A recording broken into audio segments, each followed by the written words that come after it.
الحمد لله رب العالمين، والصلاة والسلام على رسوله الكريم. أما بعد، فقد قال الله تعالى في الكلام المجيد: أعوذ بالله السميع العليم من الشيطان الرجيم. بسم الله الرحمن الرحيم. وقال نوح رب إنهم عصوني واتبعوا من لم يزده ماله وولده إلا خسارا ومكروا مكرا كبارا وقالوا لا تذرن آلهتكم ولا تذرن ودا ولا سواعا ولا يغوث ويعوق ونسرا وقد أضلوا كثيرا ولا تزد الظالمين إلا ضلالا مما خطيئاتهم أغرقوا فأدخلوا نارا। সূরা নূহ 21 থেকে 24 আয়াত।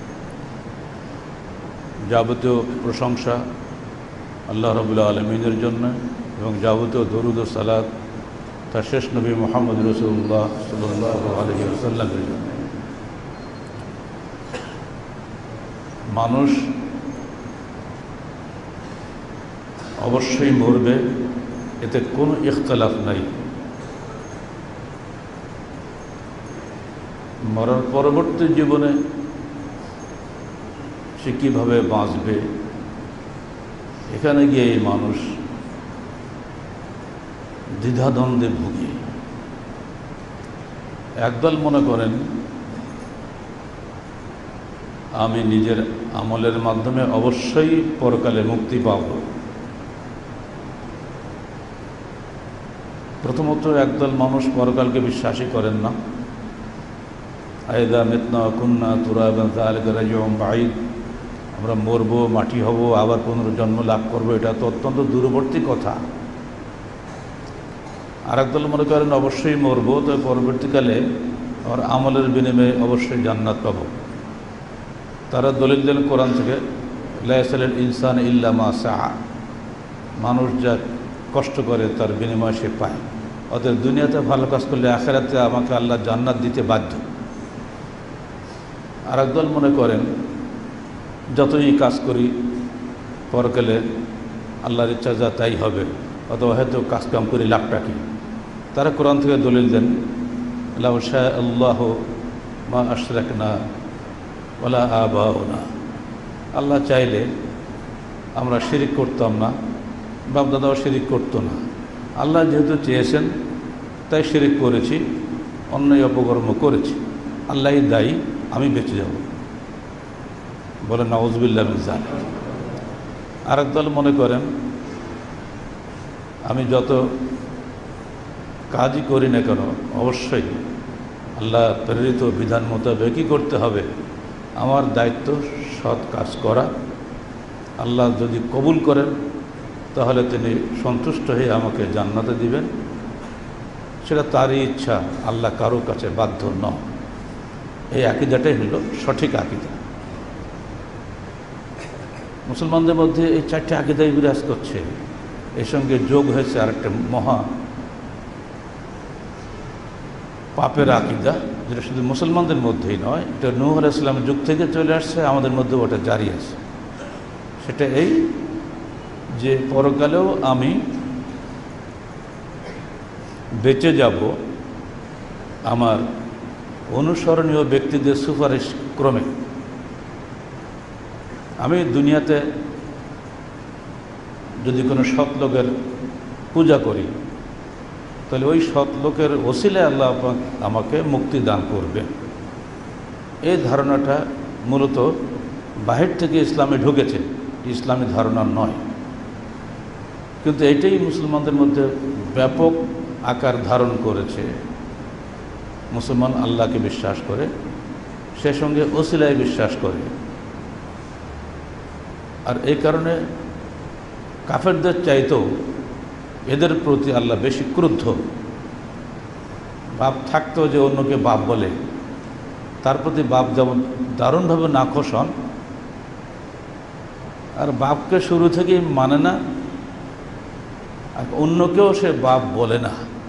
এটা কিন্তু বাপ স্বীকার করবে, মেনে নিতে পারে, কোনো করবে, কিন্তু বাপকেও মানছে, পাশে আর একজনকে বলছে তুমি আমার বাপ। বাপের সামনে আরেকজনকে বাপ বললে কি সহ্য করে নাকি? এটা হলো শিরক। মানে অন্যকে শরিক করা। আর এখন না করা বাস খালাস, ও না করা না করে দলে থাকবে। তাদের দলিল কোরআন থেকে আসে। নামুত ও নাহিয়া,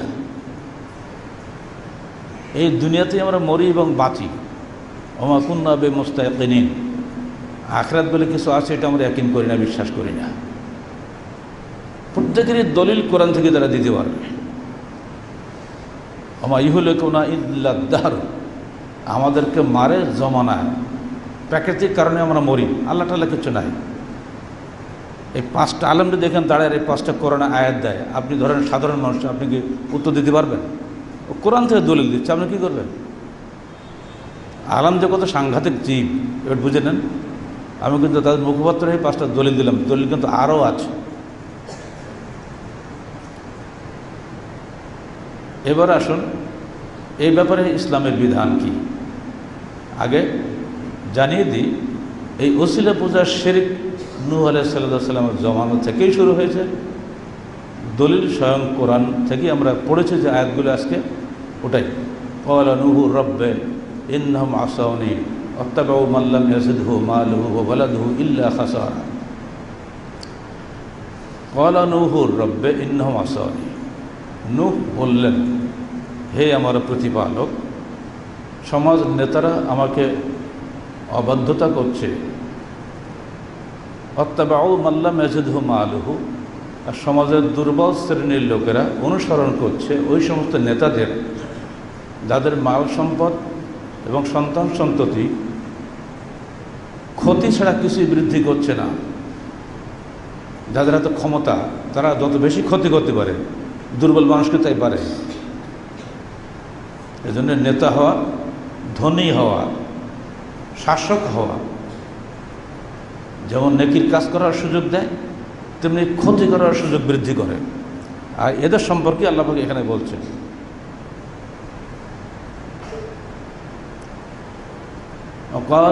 মাকারু মাকরান কুব্বারা, এবং তারা অত্যন্ত বড় ধরনের ষড়যন্ত্র করছে। কী সে ষড়যন্ত্র? وقالوا لا تذرن آلهتكم ولا تذرن ودا ولا سواعا ولا يغوث ويعوق ونسرا।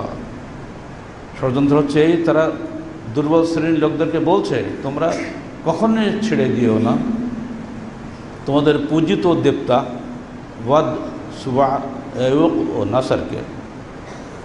এই কথা বলার মাধ্যমে তারা বহু মানুষকে বিভ্রান্তির মধ্যে ফেলে দিয়েছে।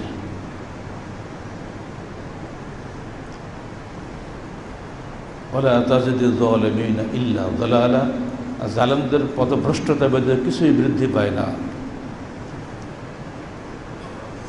এবার আল্লাহ বলছেন মিম্মা খাতিআতিহিম উগরিকু ফাউদখিলু নারা, এই নেতারা যে পাপ করেছিল সে সঙ্গে তাদের অনুসারে দুর্বল শ্রেণীর লোকেরা যে পাপ করেছিল সেজন্য তাদেরকে ডুবিয়ে মারা হলো।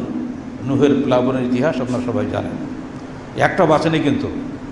আপনি বলবেন ধনীরা অপরাধ করেছে, ধনীদেরই তো শাস্তি হওয়ার কথা, গরিবদের শাস্তি হলো কেন? আল্লাহ অন্যায় করলেন? জি হ্যাঁ, আপনাকেও আল্লাহ স্বাধীন চিন্তা শক্তি দিয়েছেন, আপনি ইচ্ছা করলে ফিরে থাকতে পারতেন, পারেন নাই। খালি ধনীদের পিছিয়ে পিছিয়ে ছুটেছেন দুনিয়ার লোভে, এটা তো এখন স্বীকার করবেন না। অতএব গোষ্ঠী ধরে সাপ একটাও বাঁচেনি। ফাউদখিলু নারা, অতঃপর তাদেরকে প্রবেশ করানো হয়েছে আগুনে। ওয়ালা তাজিদু যালিমিনা ইল্লা যালালা, এইভাবে জালেমরা শালী পৃথিবীতে ভ্রান্তি বৃদ্ধি করে। এখানে নারা অর্থ অনেক মুফাসসিরে কোরআন জাহান্নাম বলেছেন, এই অনুবাদটা ভুল। কারণ জাহান্নাম তো মৃত্যুর পরে হয়, তাই না? জাহান্নাম তো কিয়ামতের পরে ঢুকবো আমরা। এখন কি জাহান্নামে যাব? কোথায় যাব? কবরে যাব। কবর কি জাহান্নাম হয়? হ্যাঁ, কবরে জাহান্নামের শাস্তি শুরু হয়ে যায়। যেমন জেলে ঢোকার আগেই হাজত খাটতে হয়, ওই জেল আর খাটা আর হাজত খাটা কাছাকাছি, ওখানেও কষ্ট কম হবে না। তবে এর অর্থ সরাসরি জাহান্নাম না বলাই উচিত, বলতে হবে কবরের আগুনের শাস্তির মধ্যে তারা প্রবেশ তাদের করানো হলো। কেউ তো ইচ্ছে করে কবরে যায় না, ইচ্ছে করে জাহান্নামও যায় না, করানো হয়। ওই জন্য উদখিলু নারা বলা হয়েছে, ওদেরকে প্রবেশ করানো হলো আগুনের মধ্যে। এই কয়েকটি আয়াতের মধ্যেই বিগত দিনের ইতিহাস আপনাদের সামনে পরিষ্কার। এই ওয়াদ হলেন পৃথিবীতে প্রথম পূজিত সৎ কর্মশীল ব্যক্তি। এত সুনাম তাদের ছিল নেককার ব্যক্তি হিসেবে, হাজার হাজার মানুষ তাদের অনুসারী ছিল।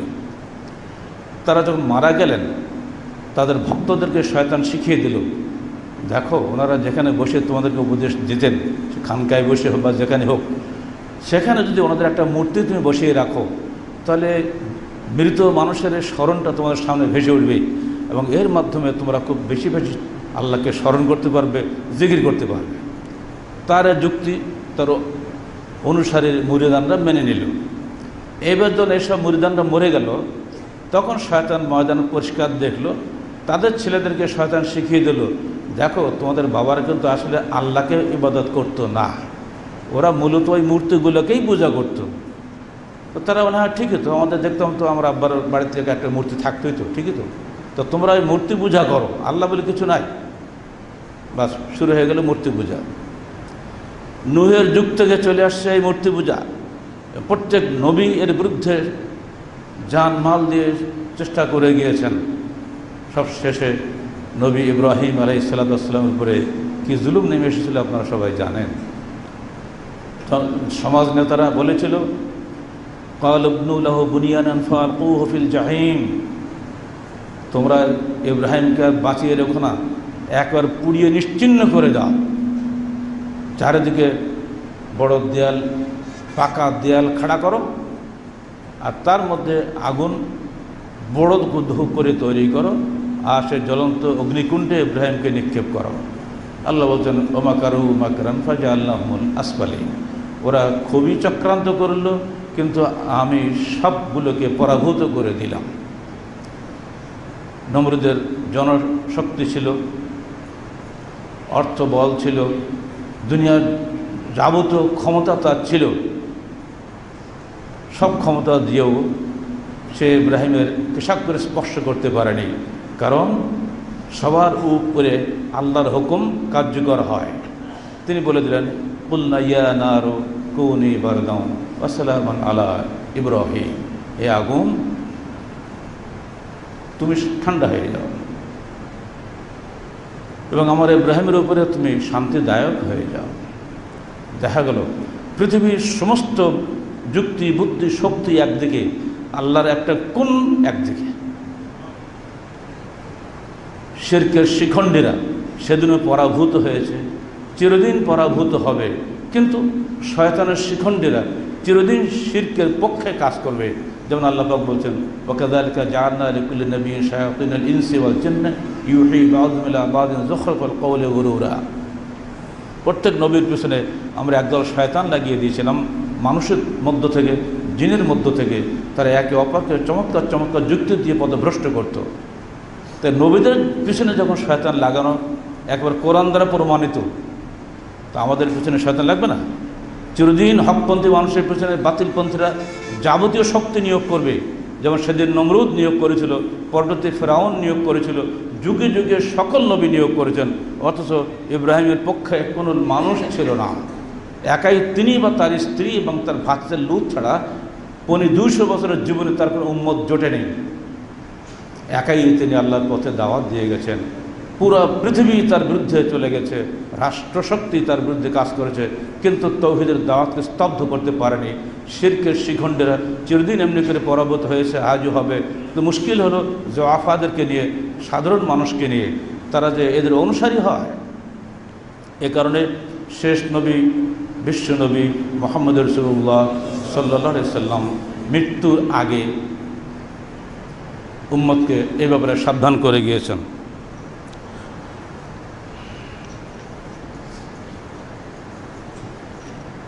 হাদিসগুলো খালি আপনাদের শুনিয়ে দেয় আমাদের দায়িত্ব।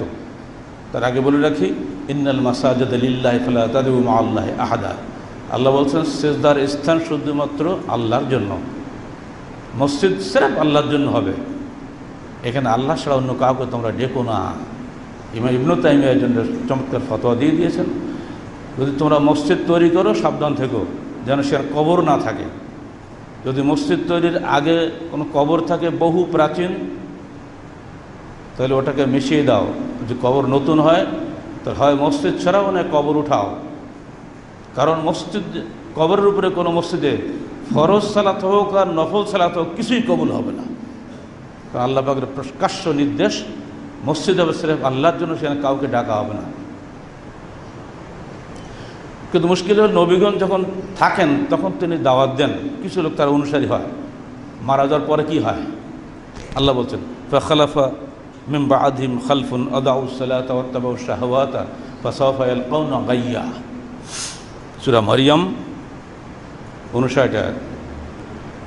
তার পরবর্তী উত্তরসূরি যারা থাকে তারা আস্তে আস্তে নষ্ট হয়ে যায়। প্রথম নষ্ট করে কি?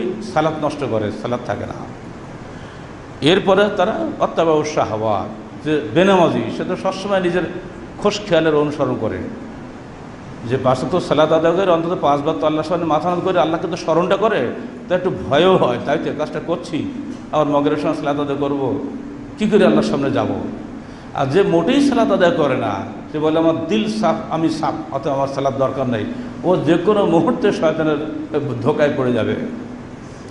আল্লাহ বলছেন এই সমস্ত নবীদের উত্তরসূরিরা পরবর্তীকালে প্রথমে সালাত নষ্ট করল, এরপরে প্রবৃত্তি পূজারী হয়ে গেল, ফাসাওফা ইয়ালকাউনা গায়্যা, এরপরে সবাই পথভ্রষ্ট হয়ে গেল। এবং সেটা হতেই থাকলো। 1,24,000 পেগম্বর প্রত্যেকেই মানুষকে শিরক থেকে মুক্ত হয়ে আল্লাহ দাসত্ব করার আহ্বান জানিয়েছেন সার্বিক জীবনে, কিন্তু মানুষ আস্তে আস্তে সব ভুলে গেছে। ইব্রাহিমের দাওয়াতের অনেক পরে সর্বশেষ নবী এসেছেন বনী ইসরাইলে ঈসা আলাইহিস সালাতু ওয়াস সালাম। ঈসা আলাইহিস সালাতু ওয়াস সালামের প্রায় 600 বছর পরে সর্বশেষ নবী আমাদের নবী মুহাম্মদ রাসূলুল্লাহ সাল্লাল্লাহু আলাইহি সাল্লাম দাওয়াতের ময়দানে এলেন। তিনি কি দেখলেন? পিতা ইব্রাহিম প্রায় 3500 বছর পূর্বে যে কাবাগৃহ নির্মাণ করে গিয়েছিলেন একত্ববাদীদের জন্য, তৌহিদপন্থীদের জন্য, সেই ইব্রাহিমের সন্তানরাই কাবাগৃহ শিরক দিয়ে ভরে দিয়েছে।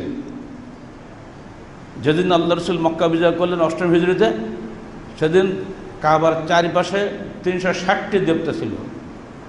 ভিতরেও ইব্রাহিম এবং ইসমাইলের মূর্তি বানিয়ে তার হাতে ভাগ্য তীর দিয়ে রেখেছিল, সেখানে একটা কবুতর বানিয়ে রেখে দিয়েছিল, এগুলোকে ভাগ্য তীর মনে করে।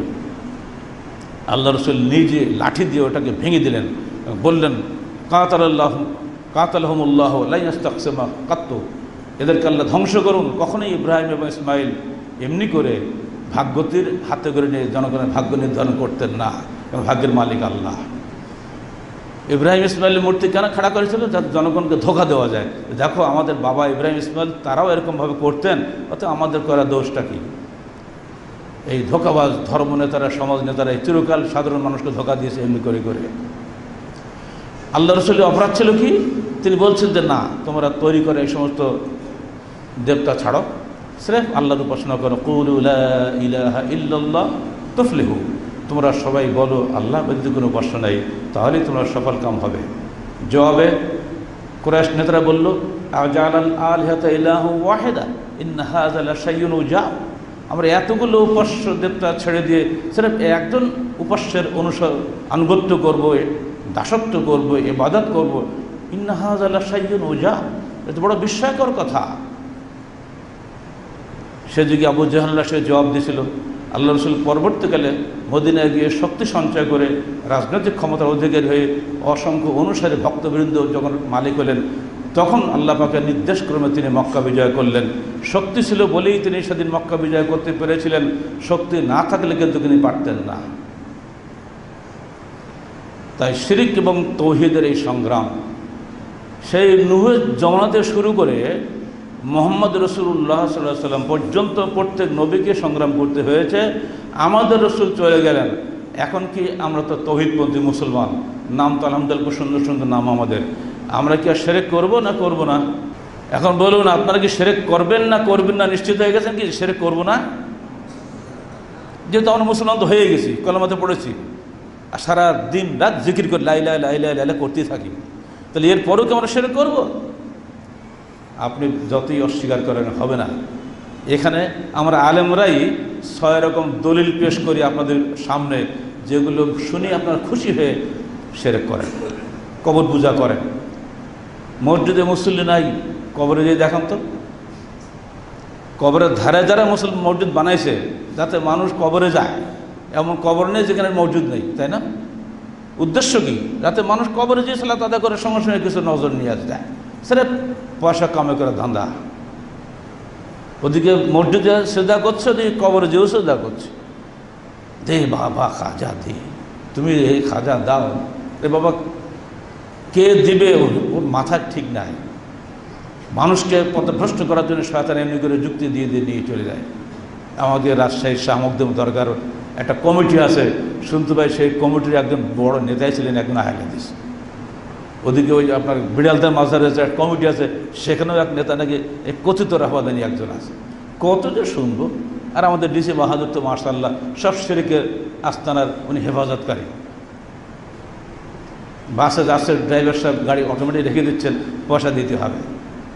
ছাড়ার সময় 2 মিনিট দেরি করে না, কিন্তু ওখানে গেলে সে দামবে, টাকাটা দেবে, তারপরে হাঁটবে। কারণ যদি নাকি গাড়ি অ্যাক্সিডেন্ট হয়ে যায়, রাস্তায় সমস্যা হয়ে যাবে, অতএব যাতে অ্যাক্সিডেন্ট না হয় তাই বাবাজিকে খুশি করে টাকা দিয়ে চলে যাচ্ছে। একদিকে চাঁদাবাজরা টাকা নেয়, মানুষ নারাজ হয়। তো বাবাজি যে টাকা নিচ্ছে ওটা নারাজ হয় না কেন? কখনো ক্ষমতা আছে?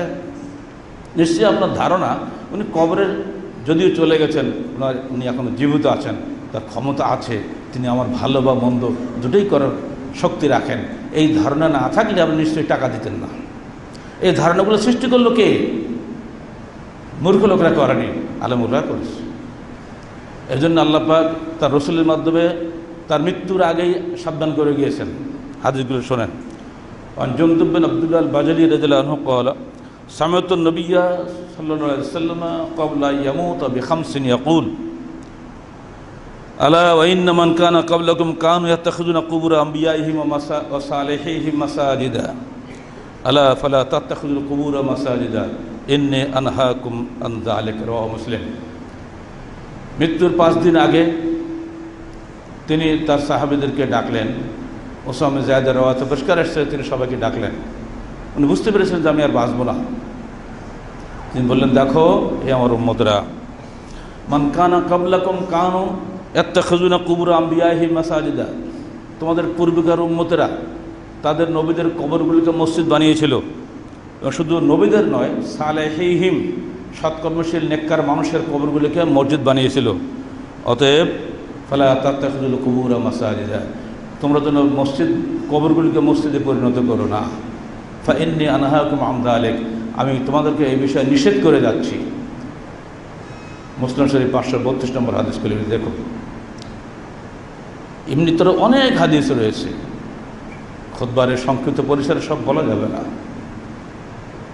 একবারে মৃত্যুর বলতে পারেন আগের দিনও সম্ভবত ঘটনাটা হতে পারে। তার স্ত্রী, একজন জনৈকা স্ত্রী পাশাপাশি গল্প করছেন যে ইহুদিরা তাদের কবরগুলিকে কি সুন্দর সুন্দর করে জাঁকজমক করে বানায়। হাফসা নাজাশি নাম আপনারা শুনছেন, নাজাশি খ্রিস্টান ছিলেন। সেখানে আল্লাহ রাসূলের 2 স্ত্রী একসময় ছিলেন, উম্মে সালামা এবং উম্মে হাবিবা। তারাও বললেন, হ্যাঁ আমরা দেখেছি সেখানে তারা যে পূজা করে তাদের সেই গির্জাগুলো এত জাঁকজমক করে বানানো, খুবই সুন্দর।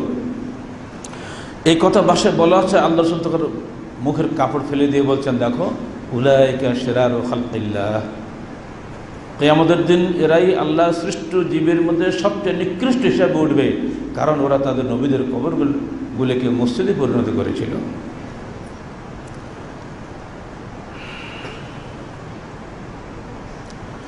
এবার একটা মৌলিক কথা শুনে রাখেন, দলিলগুলো পরে আসি। যে 6টা যুক্তি আমরা দেই, সেই যুক্তিগুলো একটা একটা বলি। প্রথম যুক্তি হলো এই, আসহাবে কাহাফের গল্প আপনারা শুনছেন না? বহু পূর্বেকার ঘটনা, জনৈক খ্রিস্টান রাজার আমলের ঘটনা। তারা তৎকালীন সময়ের দিন হিসাবে ঈসাই দিন কবুল করার কারণে সরকারের মৃত্যুদণ্ডের ঘোষিত আসামি ছিলেন। এরা সবাই পালিয়ে পাহাড়ের মাথায় এক গুহার মধ্যে আশ্রয় নিয়েছিলেন। এই গুহাতেই তারা আল্লাহর হুকুমে 309 বছর ঘুমিয়েছিলেন। এই ব্যাপারে সূরা কাহাফ 16 নম্বর আয়াতে আপনারা পাবেন, লম্বা ইতিহাস, 10টা আয়াত 12টা আয়াত রয়েছে। এইখানে যখন তারা জেগে বাড়িতে গেলেন, দেখলেন যে বাজারে তাদের সে মুদ্রা চলছে না, অচল, তাদের সে বাড়িঘর কিছু নাই, কিছু চিনতে পারছে না। যেটা মুদ্রা ছিল তাদের পকেটে, যেহেতু যে 6 জনের মধ্যে একজন তো অলরেডি 2জন মন্ত্রী ছিল, তারা নাস্তিক্যবাদ পরিত্যাগ করে তৌহিদ কবুল করেছিলেন। তো লোকেরা বলছে এই টাকা তো সেই 300 বছর আগের টাকা, কাগজ তো না, তো মুদ্রা ছিল, হয় স্বর্ণের উপর একটা হবে, তো তোমরা কি তাহলে সেই আসাবে খাবে সেই লোকরা নাকি? তখন তোরা ভয় পেয়ে গেছে, সর্বনাশ, এবার তোমাকে। কিন্তু ভাগ্যক্রমে ওই সময় সম্রাট নিজেই ছিলেন খ্রিস্টান ধর্মের অনুসারী, তিনি বহু খুশি হলেন, তাদেরকে অভ্যর্থনা জানানোর জন্য লোকজন পাঠালেন, ওদেরকে নিয়ে এসে আমরা সসম্মানে অভ্যর্থনা করব। কিন্তু ওনারা বললেন অভ্যর্থনা কি হবে, আমার সেই মানুষগুলো কেউ তো নাই, বাড়ি নেই, ঘর নেই, ছেলে মেয়ে কিছু নেই, সব তো শেষ, আমরা কোথায় যাব? তারা পুনরায় গুহায় চলে গেলেন। তখন ওই লোকেরা দেখলো তো এরা খুব সৎকর্মশীল মানুষ, ইখতিলাফ হয়ে গেল জনগণের মধ্যে। একদল বলল এই গুহাটা একদম বন্ধ করে দাও, যারা ইমানদার আলেম ওলামা ছিলেন তারা বললো গুহাটা বন্ধ করে দাও, যেন এখানে এসে পূজা না হয়। কিন্তু সমাজের নেতৃস্থানীয় ব্যক্তি যারা পয়সা কাজ করার ধান্দায় থাকে, ওরা বললো কি লাত্তাখিযান্না,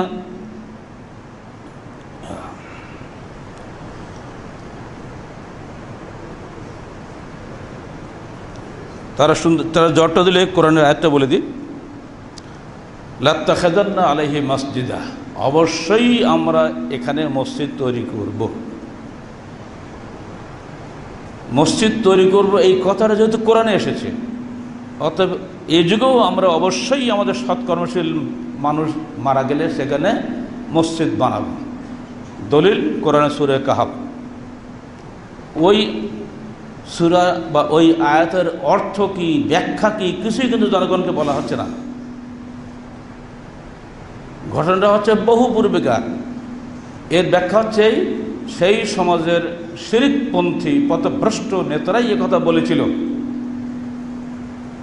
দ্বিতীয় জবাব হচ্ছে এই, আদৌ মসজিদ নির্মিত হয়েছিল কিনা কোনো প্রমাণ পাওয়া যায় না, কারণ কবরটা ছিল পাহাড়ের মাথায়, মসজিদটা হয়েছে নিচে পাহাড়ের অনেক পাদদেশে, যেখানে মানুষজন সালাত আদায় করতে পারবে। 3 নম্বর হলো ওই মানুষগুলো তো মরেনি, ঘুমিয়েছিল। আর আপনার হুজুর তো মরে গেছেন, ও তো ঘুমিয়ে নাই। ঘুমানো মানুষের ওখানে মসজিদ তৈরি করা আর মরা মানুষের ওখানে মসজিদ তৈরি করা কি এক হবে? যার কোনো প্রমাণ নেই, কোরআনেও নেই, হাদিসেও নেই, আপনি সেখানে ওই দলিল বা ওই আয়াত বলে মানুষকে পথভ্রষ্ট করতে পারেন না।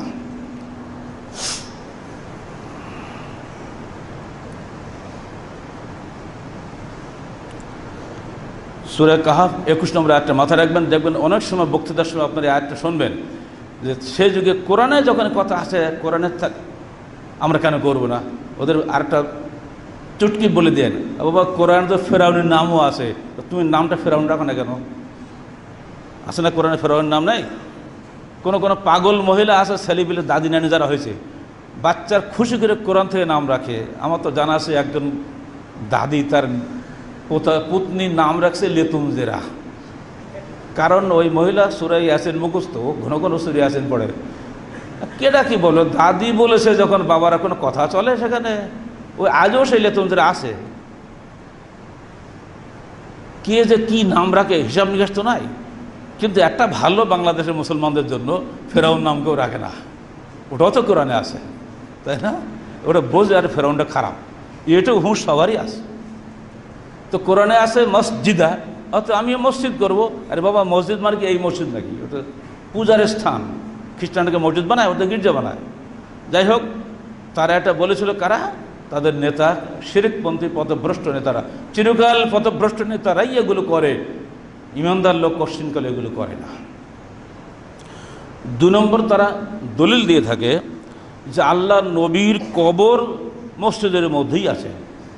এখানে প্রায় শক্ত আপনার হাজী সাহেব নিশ্চয় মদিনাতে গিয়েছেন, মসজিদ নববীতে সালাত আদায় করেছেন, সেখানে আপনারা আল্লাহ রসুলের কবরও দেখেছেন, সালাম করেছেন, ঠিক না? এই দলিল দিয়ে মানুষকে পথভ্রষ্ট করার চেষ্টা করা হয় যে আল্লাহ নবীর কবরে যদি মসজিদ করা জায়েজ হয়, এই যুগে আমাদের পীর সাহেবদের কবরে মসজিদ করা জায়েজ হবে না কেন? দলিল বড় মজবুত, কিন্তু ইতিহাস থেকে তারা মানুষকে অন্ধকার রাখে। যখন আল্লাহ রসুলের মৃত্যু হয়েছিল, ওটা কি মসজিদের মধ্যে কবর হয়েছিল না তার বাড়িতে কবর হয়েছিল? ওই হুজুরদের জিজ্ঞাসা করবেন। মসজিদ থেকে অনেক দূরে তার ঘরে যেখানে তিনি মৃত্যুবরণ করেন সেই খাট উঠিয়ে আয়েশার ঘরের মধ্যে সেখানেই কবর হয়েছিল। এটা কিন্তু ইতিহাসটা তার ঢেকে দিচ্ছে, সম্পূর্ণ মানুষকে মনে করে না। তারা কি জানতেন আমাদের মৃত্যুর পরে মুসলমানের সংখ্যা বাড়তে বাড়তে এমন হবে মদিনায় জায়গাই হবে না, শেষ পর্যন্ত আমাদের ঘর বাড়ি সব ভেঙে ফেলবে মুসলমানরা? এর কি তারা জানতেন নাকি? তবে সাহাবীরা কেউ বেঁচে ছিলেন না। যখন আল্লাহ রসুলের এই বাড়িটা মসজিদের সঙ্গে মিলিয়ে নেওয়া হয়, মসজিদের মধ্যে না, মসজিদ ধারে, তখন কোনো সাহাবী দুনিয়াতে বেঁচে ছিলেন না। সর্বশেষ মদিনার সর্বশেষ সাহাবী জাবের বিন আবদুল্লাহ মারা গেছেন ৭৮ হিজরিতে, আর পর উমাইয়া খলিফা ওলীদ বিন আব্দুল মুতালিব ক্ষমতা আসেন ৮৩ হিজরিতে, এবং তিনি এই মসজিদ এক্সটেনশনের জন্য নির্দেশ দেন ৮৮ হিজরিতে। তাহলে পরবর্তীদের কোনো পাপের জন্য কি পূর্ববর্তীরা দায়ী হবে? ছেলের কোনো পাপের জন্য কি বাবা দায়ী হবে? এরপরও উলামায়ে কেরাম মসজিদের সঙ্গে কবর সম্পূর্ণ পৃথক করে রেখেছেন। একেবারে ভিত থেকে শুরু করে ছাদ পর্যন্ত পুরো ওয়াল দিয়ে ঢেকে দেওয়া আছে, সেখানে তাকানোর ক্ষমতা কারণে ওদিক সেজদা পড়ি মুরগা, ওখানে পুলিশ সবসময় রেডি করা থাকে। একটু দেরি করলে সঙ্গে মাথা বাড়ি মারা লাগিয়ে দেবে, বেটা সালাম করেছে চলে যাও। সালাম করতে কতক্ষণ সময় লাগে? 2 সেকেন্ড লাগো না, দাঁড়াই দাঁড়াই মাথা উঁচু করবা। আল্লাহ রসুলের নাতি হোসেনের ছেলে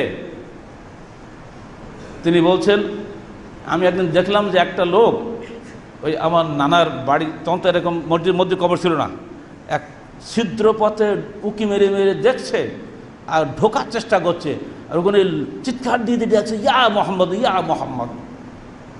তখন আমি টের পেয়ে গিয়ে পিছন দিকে টেনে দিলাম, এই বেটা তুই এখানে এটা কি করো? ও থতমত খেয়ে গেছে, মানে হোসেনের ছেলে, বুঝতে পারছেন তো, আল্লাহ নবীর নাতির ছেলে, ভয় পেয়ে গেছে। এই বেটা শোনো, আমি তোমার কিছু বলবো না, কিন্তু আল্লাহ নবীর একটা হাদিস তোমাকে শুনিয়ে দিই। তিনি বলেছেন, তোমরা কোন ওই যে হাদিসটা একটু আগে বললাম, লাআনাল্লাহু ইয়াহুদা ওয়া নাসারা ইত্তাখাযু কুবুর আম্বিয়াহি মাসাজিদা, ইহুদি নাসারাদের তিনি লানত করে গেছেন যে এই কারণে যে তারা তাদের নবীদের কবরগুলোকে মসজিদ বানিয়ে ফেলেছিল। তুমি কি তাই বানিয়েছো? খবরদার এগুলি করো না। বরং আমার নবী বলে গিয়েছেন, তোমরা যেখানেই থাকো না, পৃথিবীর যে কোনোই বসবাস করো, তোমরা আমার জন্য দরুদ পাঠ করো, সেই দরুদ আমার নিকটে পৌঁছানো হয়। বলুন সাল্লাল্লাহু আলাইহি ওয়াসাল্লাম। আমরাও দরুদ পাঠ করলাম। আল্লাহ রসুল বলছেন, এই দরুদ আমার কাছে পৌঁছে দেওয়ার জন্য একদল ফেরেশতা আছে, যাদের নাম হলো সাইয়াহুন। তারা পৃথিবীর কর্ণে কর্ণে কোনায় কোনায় দৌড়ে বেড়ায়, কোথায় কোন উম্মত তার জন্য সালাম পেশ করছে, দরুদ পাঠ করছে। এখানে একটা মৌলিক সত্য বেরিয়ে আসছে আপনাদের সামনে, যে আল্লাহ রসুল সরাসরি কিন্তু আমার দরুদ শুনতে পায় না, তার কাছে পৌঁছানো হয়। তাহলে রসুলকেই যখন পৌঁছানো হয়, তা আমার কবরে উনি শুনতে পাচ্ছেন, এই চিন্তাধারাটা কি ঠিক হবে? আল্লাহ বলছেন, ওমা আনতা বিমুসমিইন মান ফিল কুবুর, হে রসুল তুমি কখনোই ওই ব্যক্তিকে শোনাতে পারো না যে ব্যক্তি কবরে চলে গেছে। আল্লাহ রসুল যখন কবরবাসীকে শোনাতে পারেন না, আমি কি করে আমার ভক্তিভাজন অনুষ্ঠিত ব্যক্তিকে শোনাতে পারি? তাই যদি শোনাতে হয় তো বাপের কবরে যান না কেন? ওখানে যে বলেন, আব্বা আমি আজকে খুব অসুস্থ, তুমি দোয়া করো যেন শরীরটা ভালো হয়ে যায়, তা তো যায় না। কষ্ট করে চলে যায়, সে কোথায়, সে মরে আছে কোন পীর, হাজার হাজার টাকা খরচ করে সেখানে চলে যায়। বাবার মহব্বত বেশি সন্তানের জন্য, অন্যের মহব্বত বেশি। 3 নম্বর দলিল তারা দিয়ে থাকেন ফি মসজিদুল খায়েফ কবর সাবঈনা নবিয়ান। যারা হজ করেছেন তারা জানেন মসজিদে খায়েফে খবর সবাই জানেন, কারণ ওখানে মিনা আছে, ওখানে কোরবানি করতে হয়, তাই না? অন্ততপক্ষে 3 দিন তো কমপক্ষে থাকাই লাগে পাথর মারার পর জন্য। এই মসজিদে খায়েফে নাকি 70 জন নবীর কবর আছে। অতএব 70 জন নবীর কবরের উপরে যেন মসজিদ হয়, তাহলে আমাদের যুগে আমাদের পীরসাহেবদের কবর মসজিদ বাড়ির সমস্যাটা কি?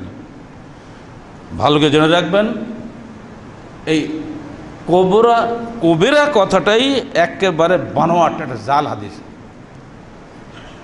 নাম দিয়েছে ইবনে উমর থেকে, ইবনে উমরের থেকে এই হাদিসটা বানানো হয়েছে আল্লাহ রসুলের নাম দিয়ে। সেখানে বলা হয়েছে এখানে কবর আছে, এই কবিরা। অবশ্য ইবনে আব্বাস থেকে যে হাদিসটা আসছে সেখানে আছে সাল্লাহ। এখানে 70 জন নবী সালাত আদায় করেছেন। সালাত আদায় করা কবর হওয়া কি এক জিনিস? সাল্লাহ কথাটা পাল্টে দিয়ে কবিরা লাগাই ঢুকে দিচ্ছে ওখানে। একটা 3টা ছিল সাল্লাহ, ওই আবার 3টা শব্দ বানিয়েছে কবিরা। কবরটা দিলে আমার ব্যবসাটা চলে, সাল্লাহ বলে কি ব্যবসা হবে?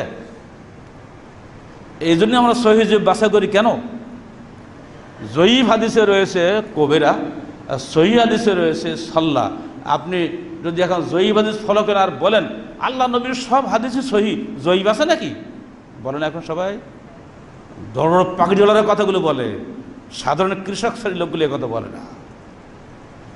এই সহিহ জয়ীফ না থাকতো যে যা খুশি তাই বলতো। তো খাতনামা তাবি আব্দুল্লাহ ইবনে মুবারক বলছেন লাউলাল ইসনাদু লাকালা মান শাআ মা শাআ। যদি সনদ যাচাই না থাকতো তাহলে যে যা খুশি হাদিস বানাইতো। সনদ যাচাই করা হয় বলেই এখন আল্লাহ রাসূল হাদিসগুলো বিশুদ্ধভাবে মানুষের কাছে এসেছে, আমরা তো অনুসরণ করতে পেরেছি, বলবো আলহামদুলিল্লাহ। অতএব আমাদের প্রতিজ্ঞা থাকা উচিত সহিহ হাদিসের অনুসরণ করা। একটা লিচু কেনাতে পোকা লিচু কেনেন না, আম কেনার সময় পোকা আম কিনছেন না, আর হাদিস বলার সময় তখন বলে বাবা জয়ী জয়ী সব সমান। অত সহজ নয়। সঠিক দিন হলো সেটাই যেটা আল্লাহ রাসূলের মুখ থেকে বের হয়েছে। মানুষ তৈরি করা কোনো বাক্য সঠিক হতে পারে না। তো কবিরা পরিবর্তন করে সাল্লাহ বানানো আর সাল্লাহকে পরিবর্তন করে কবিরা বানানো, এটা খুব সহজ ব্যাপার। এ কাজ করেছে কারা? আপনি করেছেন নাকি? হ্যাঁ, কারা করেছে ধরে নেন, এখন বলার দরকার নাই। মাশাআল্লাহ বললে তো আপনি জেল কাটাবেন, কারণ আপনি আইন বানাইছেন। ধর্মীয় অনুভূতিতে আঘাত দেওয়া যাবে না। এখন শিরকটাই ধর্ম, বেদাতটাই ধর্ম, ওর বাইরে কথা বলাটাই এখন অধর্ম। জেল খাটা আপনার জন্য অপরিহার্য। হ্যাঁ, এগুলো আমরা বরণ করে নিয়েই কথা বলছি। জনগণকে এই বিষয়ে জানতে হবে। ধোঁকা দিয়ে এই কবর পূজাকরণ হচ্ছে, মানুষকে আল্লাহকে বাদ দিয়ে মসজিদ বাদ দিয়ে কবরে নিয়ে যাওয়া হচ্ছে। 4 নম্বর ধোঁকা। আন আয়েশা মারফুআন আন্না কবর ইসমাইল ফিল হাজর রাউল হাকিম ফিল কুনা। আল্লামা সৈয়ুতি হাকিমের কোনা বই থেকে এই হাদিসটা বর্ণনা করেছেন। আয়েশা থেকে মরফু সূত্রে এসছে। আশ্চর্য কথা দেখা, রসুলের নাম দিয়ে বলা, সব কিন্তু রসুলের নাম দিয়েই বলা হয়। ওনার নাম না নিলে তোমার খাবে না তো। বলা হচ্ছে কি যে ইসমাইলের কবর আছে হাজরে আসওয়াদের নিচে। অর্থাৎ হাজরে আসওয়াদের নিচে যেখানে ইসমাইলের কবর আছে, ইসমাইলের কবরের উপরে যদি মসজিদ হারাম হতে পারে, কাবাগিরিও থাকতে পারে, আর বেটা আমার কবর কেন হবে না? দলিল তো আরো জোরদার, তাই না? আর অন্যরা একটা বাড়িয়ে বলেছে ইসমাইলের কবরটা আছে মিজাবের নিচে। মিজাব বোঝেন তো? যেখানে কাবাগিরের ছাদের পানি পড়ে, ওটা পানি পড়াটা কি বলে? আরে বাবা, নালা বলে না, ওটা আরবিতে মিজাব বলে, যেখান থেকে পানি পড়ে, ছাদের পানি। ওইখানে আসে ওরা একবার জানে নিজের জন্য হাতে কবর দিয়েছিল, জানে ভাবখানে। তিনি মারা গেছে 4000 বছর আগে। হুজুররা মনে করে ও নিজে দেখেছে, যে লোকেরা বলছে হাজর আসওয়াদের নিচে, বলছে না আর একেবারে পানির নালার নিচে বলে দিল। আরও তারা ব্যাখ্যা দিচ্ছেন কি, এই কাবাগৃহ থেকে জমজম কুয়া পর্যন্ত মাঝখানে একটু জায়গা আছে না, ফাঁকা জায়গা, এইখানে 70 জন নবীর কবর আছে। মানে 70 কথাটা একবার মুখস্থ হয়ে আছে সবার। সব জায়গায় 70 থাকে, 72 থাকে না, খালি 70 থাকে। অথবা 70 জন নবীর কবরের উপরে যদি মসজিদে হারাম হতে পারে, তা আমার হুজুরের কবরের উপরে কেন হবে না? বাবা বলুন সুবহানাল্লাহ, বলবেন নাকি আপনারা? আমরা এমন সব মুরিদান হয়ে গেছে, কথায় কথায় সুবহানাল্লাহ, ঠিক ঠিক ঠিক। এই দুটো কথা মুখস্থ দেশে। আর যদি সুর তাল দিয়ে বলা যায় তার তো রেহাই নেই। যদি পাশে জেলেবে থাকে তো মানুষ পাগল হয়ে যাবে। জাস্ট এমনি করে দিনে দিনে মিনারে বেদিতে আর কবরে ভরে যাচ্ছে, এর বিরুদ্ধে কোনো বক্তব্য নাই। প্রখ্যাত হানাফি আলেম আল্লামা মোল্লা আলী কারি হানাফি তিনি চমৎকারভাবে ব্যাখ্যা দিয়েছেন যে দেখো, কবর সেখানে থাকলো কি না থাকলো এটা বড় কথা নয়, দেখো বহু পুরনো কবর কি না। যদি শত শত বছর পুরনো আমলের কোনো কবর থেকেও থাকে তোমার কথা মতো, তাহলে ওটা মিটে গেছে। অর্থাৎ মিটে যাওয়া কোনো মাটির উপরে মসজিদ প্রতিষ্ঠা করার কোনো দোষ নাই। অর্থাৎ এটা দিয়ে কোনো দলিল কায়েম করা যাবে না, কারণ পুরো পৃথিবীটাই তো মানুষের কবরে ভরা, ঠিক না? আল্লাহ পাক কোরআনে নিজেই বলছেন, আলাম নাজআল আরদা কিফায়াতান আহইয়াআন ওয়া আমওয়াতা, আমি কি পৃথিবীটাকে ধারণকারিণী রূপে সৃষ্টি করি নাই? আহইয়াআন ওয়া আমওয়াতা, জীবিত মানুষদের এবং মৃত মানুষদের। ইমাম শাফিঈ রাহমাতুল্লাহ বলছেন, দেখো বাতনুল আরদি লিআমওয়াতিকুম ওয়া যাহরুল আরদি লিআহইয়াইকুম। ইমাম শাফিঈ বলছেন পৃথিবীর অন্তর্ভাগ অভ্যন্তরভাগ, যাতে এক কথা ভূগর্ভটা হচ্ছে তোমাদের মৃত ব্যক্তিদের জন্য, আর ভূপৃষ্ঠ হলেও তোমাদের জীবিত ব্যক্তিদের জন্য। তো সারা পৃথিবীটাই তো কবরের রাস্তা, তাহলে যাবো কোথায়? তো মসজিদ বানাবো পাহাড়ের মাথায়, গাছের মাথায় বানাবো? যেগুলো মিটে গেছে ওটা নিয়ে কোনো ব্যাপার না। ইসমাইল 4000 বছর আগের মানুষ যদি থেকেও থাকে তোমার কথা মতো, তাহলেও ওটা মিটে গেছে, কোনো সমস্যা নেই। তবে যেহেতু এ বিষয়ে আল্লাহ রসুল কিছু বলেন নাই, অর্থাৎ তোমার কথা বাতিল, ঠিক না? তুমি তো ওহি তো তোমার কাছে নাজিল হয় না। 4000 বছর আগে তুমি জিন্দা ছিলে নাকি? তো তুমি জানলে কোত্থেকে? বেটা নিজে বানাইয়া ধোকা দিচ্ছ। 5 নম্বর ধোকা দিচ্ছে কি জানেন? প্রখ্যাত সাহাবী আবু জান্দাল বিন সোহেল বিন আমর, হুদায়বিয়া সন্ধির সময় যিনি কুরাইশ পক্ষের আলোচক ছিলেন, তার ছেলে আবু জান্দাল জীবনে বহু কষ্ট করেছেন। সন্ধি যখন শেষ হয়ে গেছে, কথাবার্তা লেখাটা বাকি, সেই সময় আবু জান্দাল শিকল পরা অবস্থায় হাজির হয়ে বলে, হে আল্লাহ রসুল, আমি ইসলাম কবুল করেছি, আমাকে শিরক পন্থীদের কাছে, মুশরিক বাপের কাছে ফেরত দিয়েন না। কিন্তু মুশরিক বাপ তার সরে নেই, তাকে থাপ্পড় মেরে ওখান থেকে ঘুরিয়ে নিয়ে চলে যায়। এই আবু জান্দাল সাহাবীর নামে বলা হয়েছে যে তিনি তার বন্ধু আবু বসিরের কবর উপরে মসজিদ নির্মাণ করেছিলেন। এটা একদম বানোয়াট। এই হাদিস যেটা বানানো হয়েছে সম্পূর্ণরূপে মওযু বা জাল।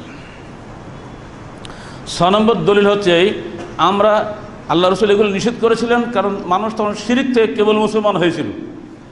তাই তারা যদি এগুলো করে তাহলে আবার শিরিক করতে পারে, সেই ভয় থেকে বাঁচার জন্য আল্লাহ রসুল কবর পূজা নিষেধ করেছিলেন। এখন তো আমরা মুসলমান হয়ে গেছি, এখন তো আমরা পুনরায় মুশরিক হব না। অতএব এখন যদি আমরা কবর পূজা করি, সমস্যাটা কোথায়? দলিল মওজুদ, আলেম ওলামা দেশ ভর্তি, প্রায় শুনতে হয় পত্রিকায় 6.5 লক্ষ নাকি মাদ্রাসা শিক্ষক, মানে সব আলেম।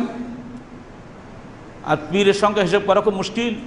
কবরে শুনতে পাচ্ছি 1951 সালে 2,98,000 পীর, মানে আর এত, আমার মনে হয় বাংলাদেশে হিসাব করলে বোধহয় 50% বেশি আলেমই হবে।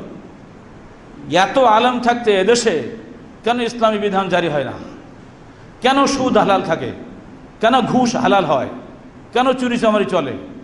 মানে আমরা নিজেরাই আলেমরাই তো, আমরা ধর্ম চুরি করি, হাদিস চুরি করি, কোরআন চুরি করি, অপব্যাখ্যা করে নিজের পেট ভর্তি করি, অন্যরা কি করবে? আমি যদি কবর পূজা করি আর একজন রাজনৈতিক নেতা যদি তার মাজার পূজা করে, সমস্যা আছে? সে যদি তার নেতা নেত্রীদের ছবি তার ঘরে টাঙাই রাখে, দোষটা কোথায়? শুধু কবর পূজার যে দোষ হবে নাকি? কবর পূজা যদি জায়েজ হয়, শহীদ মিনার পূজা কেন জায়েজ হবে না? কেন শেখ অনুদ্দান শিক্ষা চিরন্তন জায়েজ হবে না? ওরা রাজনৈতিক লোকেরা করে বলে নাজায়েজ হবে নাকি? আপনি করলে নাজায়েজ হবে না? সবার জন্য তো আইন সমান। বিষয়গুলো এত সহজ নয়। আল্লাহ রসুল মৃত্যুর আগে বলে গেলেন, দেখো লা তাত্তাবিউন্না সুনানা মান কানা ক্বাবলাকুম, হে আমার উম্মত, অবশ্যই অবশ্যই তোমরা তোমাদের পূর্ববর্তী পথভ্রষ্ট উম্মতদের অনুসারী হবে।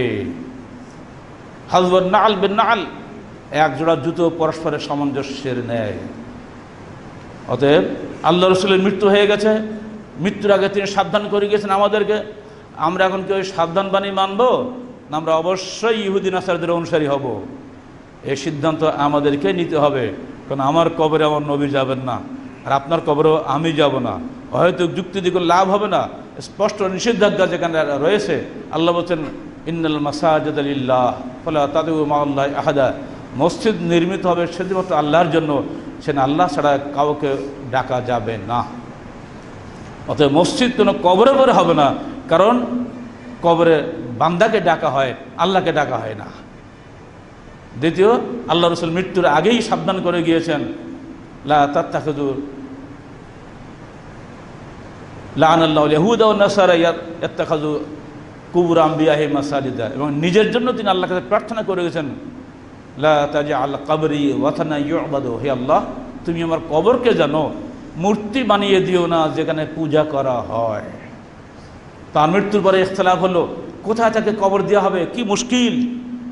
সবাই বলল বাকি গারকাদে তাকে কবর দেওয়া হোক। আপনারা জান্নাতুল বাকি বলেন, তাই না?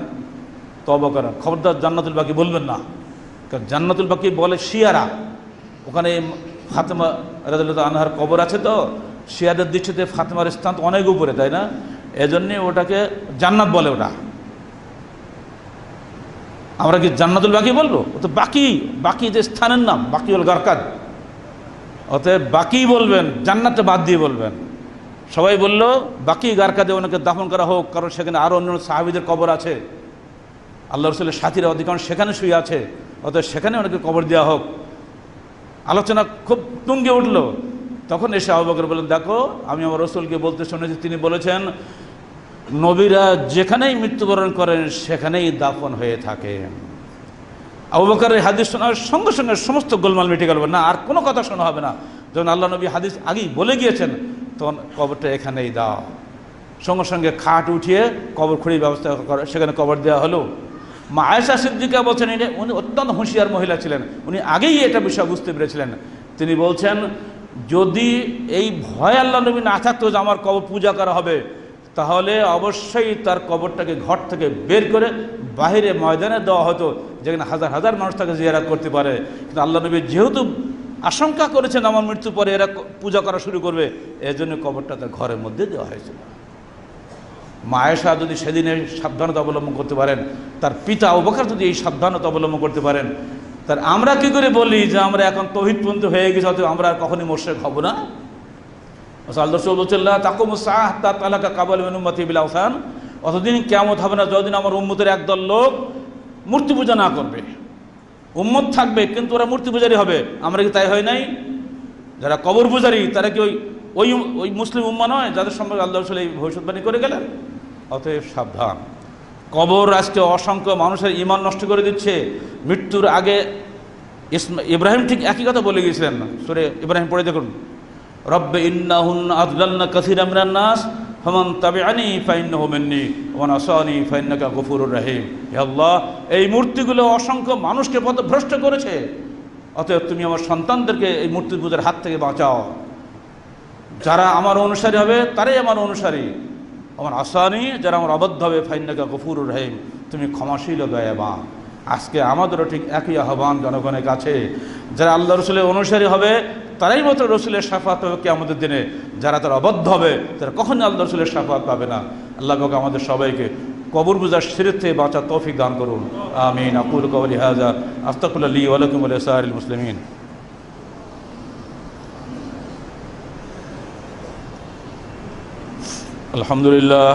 আলহামদুলিল্লাহ নাহমাদুহু ওয়া নাস্তাঈনুহু ওয়া নাস্তাগফিরুহু ওয়া নু'মিনু বিহি ওয়া নাতাওয়াক্কালু আলাইহি ওয়া নাউযু বিল্লাহি মিন শুরুরি আনফুসিনা ওয়া মিন সাইয়্যাতি আ'মালিনা মান ইয়াহদিহিল্লাহু ফালা মুদিল্লা লাহু ওয়া মান ইউদ্লিল ফালা হাদিয়া লাহু ওয়া নাশহাদু আন লা ইলাহা ইল্লাল্লাহু ওয়াহদাহু লা শারীকা লাহু ওয়া নাশহাদু আন্না মুহাম্মাদান আবদুহু ওয়া রাসূলুহু ইন্নাল্লাহা ওয়া মালায়েকাতাহু ইউসাল্লুনা আলান নবী يا أيها الذين آمنوا صلوا عليه وسلموا تسليما اللهم صل على محمد وعلى آل محمد كما صليت على إبراهيم وعلى آل إبراهيم إنك حميد مجيد اللهم بارك على محمد وعلى آل محمد كما باركت على إبراهيم وعلى آل إبراهيم إنك حميد مجيد اللهم انصر من نصر دين محمد صلى الله عليه وسلم واجعلنا منهم آمين واخذل من خذل دين محمد صلى الله عليه وسلم ولا تجعلنا منهم آمين عباد الله رحمكم الله